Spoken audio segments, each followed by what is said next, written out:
आप देख रहे हैं समाचार एजेंसी ऑफ इंडिया में साई न्यूज। नमस्कार दोस्तों, समाचार एजेंसी ऑफ इंडिया की साई न्यूज़ में एक बार फिर आपका स्वागत है।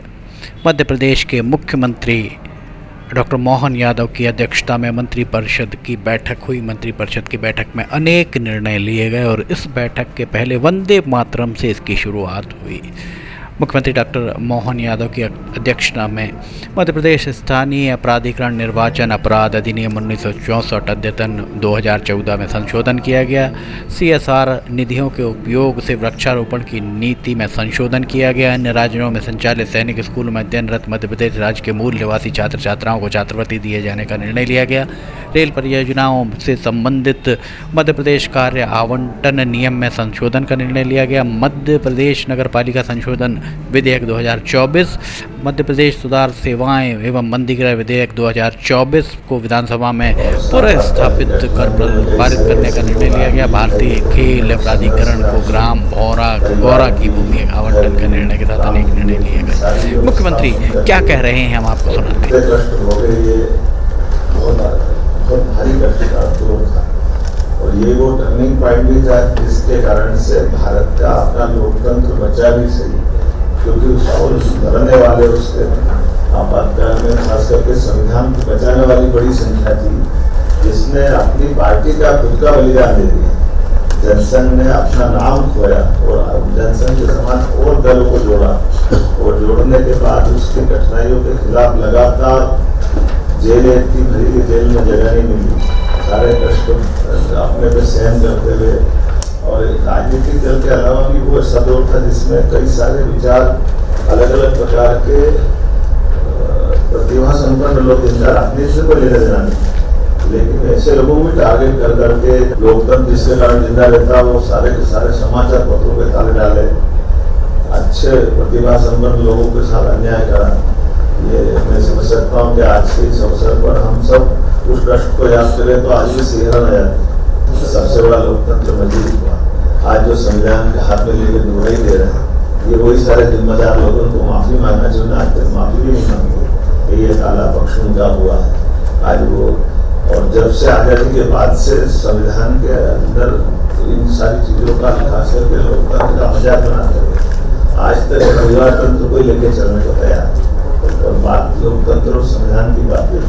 कृषि प्रधानमंत्री ने अब जो माहौल बनाया तीसरी बार सरकार बनाने के साथ और लगातार सुव्यवस्था स्थापित की, उनको बधाई देना चाहूँगा और उम्मीद करूँगा कि उन्हें इस प्रकार से अपने कदम बढ़ाएं। उनके माध्यम से भारत का लोकतंत्र दुनिया में गौरवान्वित हुई है और एक नए रूप में आ रहा है। और यही कारण है कि बगल का पाकिस्तान जो हमारे साथ आजाद हुआ था, लेकिन वहाँ लोकतंत्र और संविधान की कदमों की क्या हालत हुई दुनिया से छिपी नहीं। लेकिन अपने सारे लोगों ने जो 20 साल से भी कम समय में आपातकाल लग गया था, अगर वो टर्निंग पॉइंट याद करो, अगर संघर्ष नहीं होता तो भारत का आगे का भविष्य क्या होता। ये बहुत खराब समय था। तो मैं आज के इस अवसर पर अपने सभी लोकतंत्र सेनानियों के उस अप्रतिम बलिदान को भी याद करता हूँ जो दिवंगत हो गए। उनको हमारी मंत्रिपरिषद की तरफ से भी हम एक दर्शन को श्रद्धांजलि भी देते हैं और उन सबकी सराहना भी करते हैं जिन्होंने इस संघर्ष में लोकतंत्र को पुनर्स्थापित किया है। तो मैं समझता हूँ आज की सभा इससे सहमत होगी, अपनी मंत्रिपरिषद। इसके पहले मंत्री कैलाश विजयवर्गीय के द्वारा मंत्रिपरिषद की ब्रीफिंग की गई, बैठक की ब्रीफिंग की गई। आइए हम सुनाते हैं कैलाश विजयवर्गीय के द्वारा मंत्रिपरिषद की ब्रीफिंग में क्या कहा गया। आइए सुनते हैं कैलाश विजयवर्गीय क्या कह रहे हैं। संविधान की दुहाई देने वाले लोगों ने आज से 50 वर्ष पहले आपातकाल लगाकर संविधान की धज्जियां उड़ाई थी। आज वो लोग संविधान की प्रतियां लेकर पार्लियामेंट में हैं। स्वतंत्रता के बाद पहली बार सारे देश को जेल बनाने वाले लोग आज संविधान की प्रतियां लेकर चल रहे हैं। आज की कैबिनेट की बैठक के पहले माननीय मुख्यमंत्री जी ने इसी बात का स्मरण कराते हुए कि उनके परिवार के लोग जेल में चले गए, बिजनेस खत्म हो गए, किसी की माताजी का निधन हो गया, किसी के पिताजी का निधन हो गया, वो अपने कंधा नहीं दे पाए। वो ऐसी परिस्थिति में उन सब के प्रति माननीय मुख्यमंत्री जी ने सहानुभूति प्रकट की है और आपातकाल लगाने वालों की निंदा की है। दूसरा, आज लोकसभा अध्यक्ष के लिए ओम बिरला जी को एक बार फिर से पार्टी ने फॉर्म भरवाया है। मंत्रिमंडल ने उन्हें बधाई दी है और शुभकामनाएं दी है।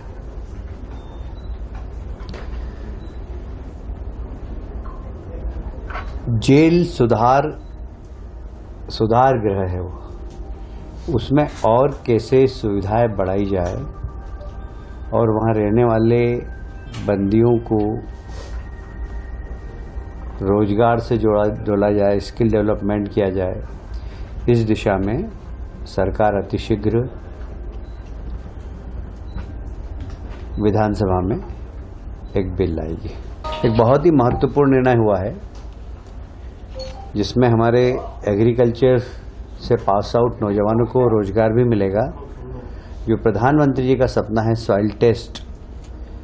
सॉइल टेस्ट के लिए भारत सरकार ने सभी ब्लॉक्स में भवन भी बना दिए, पर अब भी व्यवस्थित सॉइल टेस्ट हो, इसके लिए आज के मंत्रिमंडल में निर्णय लिया गया है कि हम कुछ कृषि से संबंधित सहकारी संस्थाएं व एग्रीकल्चर पास आउट नौजवान अब वहाँ पर सॉइल टेस्ट कर सकेंगे। सरकार उनके खर्चे जिससे आत्मनिर्भर बन सके, लगभग 45 टेस्ट हर ब्लॉक में कराएगी और उसका पेमेंट करेगी, और बाकी वो अपनी क्षमता से किसानों को समझाकर जितना ज़्यादा सॉइल टेस्ट करा सके उससे उनको आर्थिक लाभ भी मिलेगा और किसानों को अपनी सॉइल की टेस्ट रिपोर्ट भी सही मिलेगी। ये बहुत ही अच्छा निर्णय हुआ है किसानों के हित में। पूरे ब्लॉक में, सारी 313 ब्लॉक में ये प्रयोगशालाएं काम करेंगी। अभी तक वृक्षारोपण के लिए CSR के माध्यम से 10 हेक्टेयर जमीन पर ही CSR के माध्यम से पेड़ लगाए जा सकते थे, जिससे कई छोटे दानदाता उसे चूक जाते थे। अब 10 हेक्टेयर की जो सीमा थी उसको समाप्त कर दिया है, और कोई अगर 1 हेक्टेयर 2 हेक्टेयर में भी प्लांटेशन करना चाहे अपने CSR के माध्यम से तो कर सकेगा। आज मंत्रिमंडल ने निर्णय लिया है। एक और महत्वपूर्ण निर्णय है कि मध्य प्रदेश में जितने भी सैनिक स्कूल हैं, तो मध्य प्रदेश सरकार उन्हें स्कॉलरशिप प्रदान करती है, पर कई बार चयन में मध्य प्रदेश के विद्यार्थी मध्य प्रदेश के बाहर सैनिक स्कूल में प्रवेश पाते हैं, तो उन्हें इस सुविधा का लाभ नहीं मिलता था। आज मंत्रिमंडल ने निर्णय लिया है कि ऐसे मध्य प्रदेश के चयनित सैनिक स्कूल के विद्यार्थी जो मध्य प्रदेश के बाहर पढ़ रहे हैं, उन्हें भी मध्य प्रदेश की सरकार स्कॉलरशिप प्रदान करेगी। एक भारतीय खेल प्राधिकरण भोपाल की 100 एकड़ जमीन पहले से ही थी, उनको 1 एकड़ जमीन की और आवश्यकता थी, वो भी आज वापस नाम मात्र शुल्क 1 रुपये भूभाटक पर देने का निर्णय हुआ है। अभी तक रेल की जितनी परियोजनाएं मध्य प्रदेश में बनती थी उसकी मॉनिटरिंग का काम, उनके साथ सहभागिता का काम परिवहन विभाग देखता था। आज एक महत्वपूर्ण निर्णय लिया है, ये जवाबदारी अब लोक निर्माण विभाग की होगी। रेल परियोजनाएं जितनी भी मध्य प्रदेश में आएगी उनके समन्वय का काम अब लोक निर्माण विभाग करेगा। आज एक बार माननीय मुख्यमंत्री जी ने महत्वपूर्ण निर्णय लिया है कि हमारे मध्य प्रदेश के कई लोग पैरामिलिट्री के लोग मिलिट्री में, पुलिस में काम करते करते शहीद हो जाते हैं। साधारणतः परंपरा ये रही है कि जो भी सरकार की ओर से आर्थिक सहायता मिलती है वह उस मृतक की पत्नी को मिलती थी, पर आज माननीय मुख्यमंत्री जी ने ये निर्णय लिया मंत्रिमंडल के सामने कि क्यों ना हम उनके माँ बाप को भी 50% दें। भारतीय चुनाव आयोग ने तो साधारणतया राजनीतिक दलों को विज्ञापन देने की प्रिंट मीडिया में विज्ञापन देने की छूट थी। भारत शासन के निर्वाचन आयोग के नियम के अनुसार इसमें संशोधन किया है। अब राज्य निर्वाचन आयोग भी प्रिंट मीडिया को लोकल बॉडीज के चुनाव में विज्ञापन देने की छूट प्रदान करेगा। सरकार ने आज स्पष्ट कर दिया है कि सिर्फ पार्षद का ही नोटिफिकेशन होगा, क्योंकि पार्षद के रूप में अध्यक्ष का गजट नोटिफिकेशन हो जाता है, इसलिए अध्यक्ष का अब गजट नोटिफिकेशन नहीं होगा। आज एक और महत्वपूर्ण निर्णय लिया। आज हमारे यशस्वी मुख्यमंत्री डॉक्टर मोहन यादव जी ने मंत्रिमंडल के सामने एक सुझाव दिया कि जो मंत्रिमंडल के सदस्यों को वेतन भत्ता मिलता है उस पे लगने वाला इनकम टैक्स राज्य सरकार भरती थी। माननीय मुख्यमंत्री जी ने प्रस्ताव रखा सभी मंत्रियों के समक्ष कि यह अधिनियम के माध्यम से राज्य सरकार मंत्रियों के भत्ते पर लगने वाला इनकम टैक्स राज्य सरकार भरे। आज मंत्रिमंडल ने निर्णय लिया कि इस अधिनियम की कंडिका को हम समाप्त कर देंगे और सारे मंत्रीगण जो मिलने वाला भत्ता है उसका इनकम टैक्स स्वयं।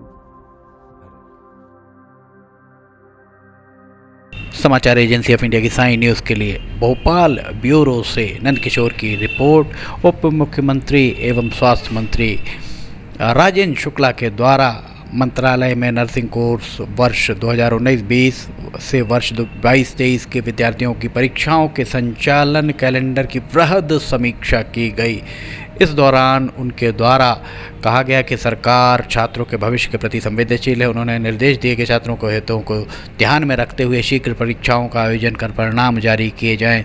परीक्षाओं के आयोजन से बीएससी नर्सिंग, एमएससी, पीबीबीएससी वर्ष 2019-20 के लगभग 20,000 छात्र, 20-21 के 30,000 और 21-22 के 10,000 एवं 22-23 के 10,000 छात्र लाभान्वित होंगे। साथ ही जीएनएम एएनएम कोर्स के वर्ष 2020-21 से और 21-22 के 25,000 से अधिक छात्र छात्राओं की मुख्य परीक्षाएं अक्टूबर में ली जाएं। सप्लीमेंट्री पूरक परीक्षाओं का आयोजन जुलाई माह के अंत तक पूर्ण कर लिया जाए। कैलाश विजयवर्गीय के बाद ये हम आपको दिखा रहे हैं मध्य प्रदेश में नाबार्ड की बैठक सहकारिता मंत्री विश्वास सारंग की अध्यक्षता में संपन्न हुई। उनके द्वारा समानता पर आधारित कृषि और ग्रामीण विकास के संवर्धन की दिशा में बोर्ड को काम करने के निर्देश दिए गए। समाचार एजेंसी ऑफ इंडिया की साई न्यूज़ के लिए भोपाल ब्यूरो से नंदकिशोर की रिपोर्ट। सहकारिता मंत्री कैलाश सारंग ने कहा कि ग्रामीण समृद्धि के लिए राष्ट्रीय कृषि और ग्रामीण विकास बैंक नाबार्ड काम करे। समानता पर आधारित कृषि और ग्रामीण विकास से संवर्धन की दिशा में नाबार्ड आवश्यक कदम उठाए। समाचार एजेंसी ऑफ इंडिया की साई न्यूज़ के लिए नंदकिशोर की रिपोर्ट। मध्य प्रदेश की खबरें देखने के लिए आप हमारे साथ बने रहिए। अगर आपको ये खबरें पसंद आ रही हो तो आपने लाइक, सब्सक्राइब और शेयर जरूर कीजिएगा। फिलहाल आपसे इजाज़त लेना चाहेंगे, हम फिर हाजिर होंगे। जय हिंद।